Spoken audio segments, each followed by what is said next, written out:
everybody. Welcome back to Life at Grow Enrollments, the podcast where we bring you real stories and useful tips to make remote work even better. I'm Nestle, and today we're tackling something that everyone in a remote setup deals with, virtual meetings. This is Make Your Virtual Meetings More Effective. Let's be honest, we've all been in meetings that could have been an email or dragged on forever with no clear action points. But when done right, virtual meetings can be engaging, productive, and actually enjoyable. So how do we make them better?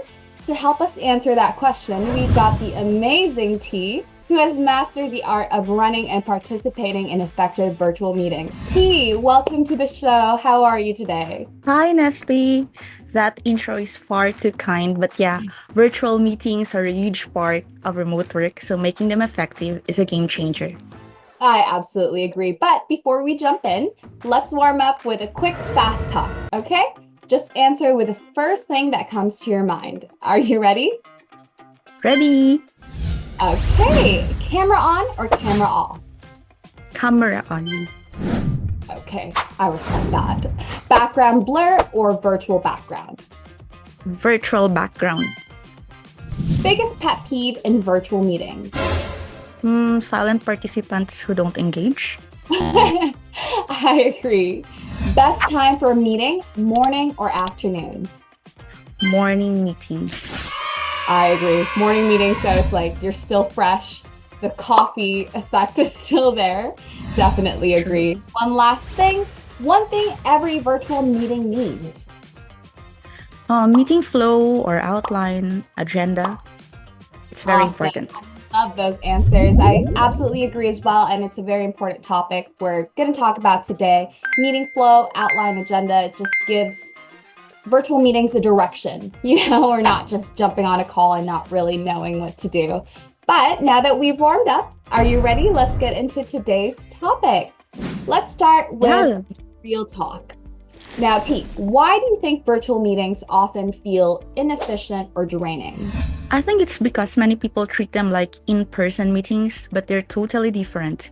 So in a virtual setup, attention spans are shorter and it's easier to get distracted. And let's be honest, Zoom fatigue is real. Absolutely. I agree with that. I feel like because of our phones and everything, we have such a short attention span. My boyfriend calls it brain rotting. TikTok videos are like, 10 seconds, 8 seconds. After that, you zone out and you're not really listening anymore. And especially now that we've adapted to remote work, it's so easy to zone out, especially if you're not like the main topic of that meeting or something like that. I absolutely. Yeah, exactly.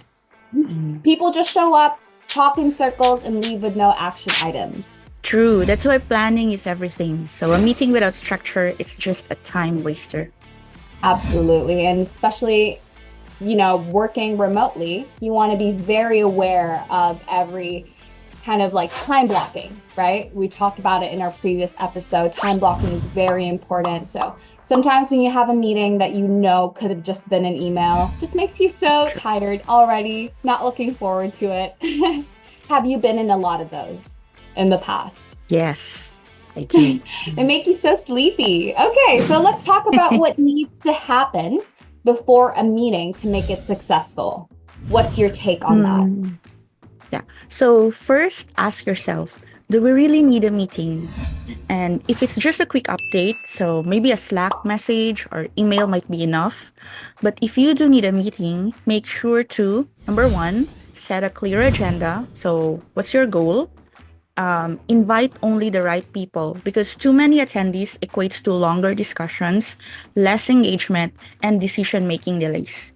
And then lastly, so share materials in advance so people can prepare. I think those are absolutely golden tips, especially the ones with about inviting just the right people, because sometimes if you're not really a participant that needs to be in that meeting, like we talked about earlier, it's such a time waster.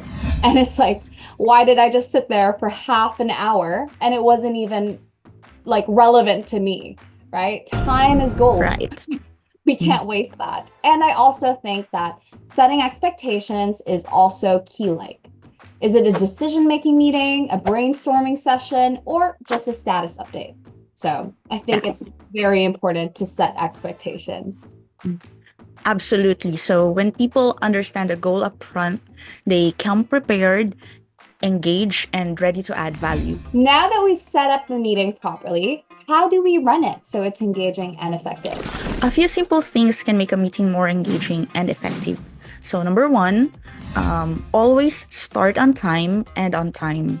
So, respect people's time and keep things focused. Two, Absolutely. keep it interactive. So, encourage discussions, not just one way updates. Three, use visuals when possible. So, screen sharing or slides, if you prepare it in advance, it will help keep people engaged and on the same page. I love that. And what about long meetings? How do you think you can prevent people from zoning out in long meetings? I think preparation is the key here. So if a meeting is longer than 45 minutes, schedule breaks or turn some of it into async updates. Also, using polls, breakout rooms, or quick check-ins. So that's to keep people engaged.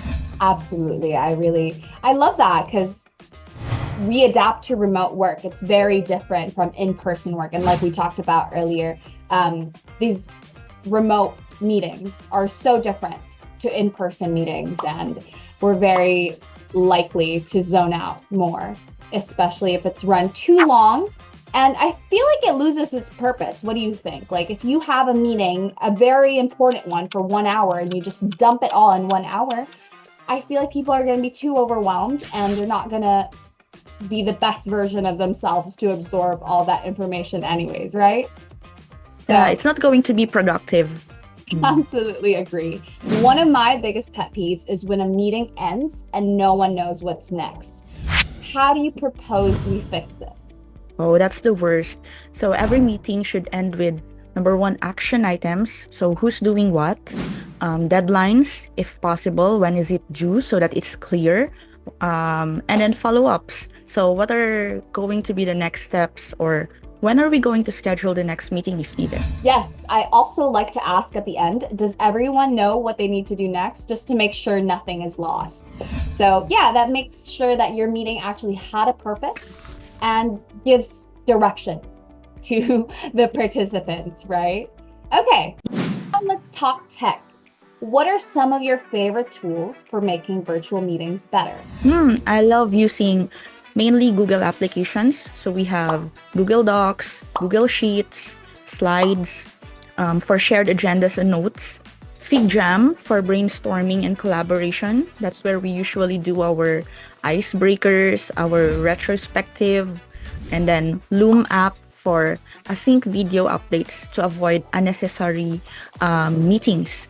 And then lastly, Zoom or Slack because for video calls. Great picks, T. I also think using recordings for meetings is super helpful. People can catch up later if they miss something. Brings me back to my point earlier, if it's a very important meeting, like sometimes you can't help but miss a couple of things, right? So it's helpful, something for you to look back on, especially the important stuff. This was such a valuable discussion, T. But before we go, what's one final tip for making virtual meetings more effective? If you're hosting, so be intentional, plan well, keep it engaging, and always leave with action items. So if you're a participant, be present. So don't just log in and mute yourself. Interact. Absolutely. I have been guilty of that in the past. Sometimes I get shy. Do you get shy? I always get shy, but of course, if you don't break your comfort zone, so people will be shy, especially in remote work, that we're already disconnected because we're located in different parts of the world. But just like what I've mentioned earlier, turning your camera on, it is definitely a game changer because people will see how you react, how you look like, and then it will give them a feel of, okay, I can be relaxed and, share some ideas. Yeah, and be more part of the team. It gives you kind of like, it's kind of like a team True. building exercise. I feel like it holds you accountable as well. If you turn your camera off, mute yourself, you're very likely to just kind of zone out, maybe do something else, maybe keep doing your work, not really listening. But when you turn your camera on and actually participate, then you can actually be a part of that conversation. So these little things can help make virtual meetings even better. All right, thank you so much for joining us, Tee. And to everyone listening, let's start running better virtual meetings. Thanks to all of our listeners for tuning in. And if you found this episode helpful, please don't forget to subscribe and stay tuned for more insights. Stay productive, stay motivated, and until next time, this has been Nestle from Life That Grow Enrollments. Thank you today, Tee. Bye, everybody. Bye.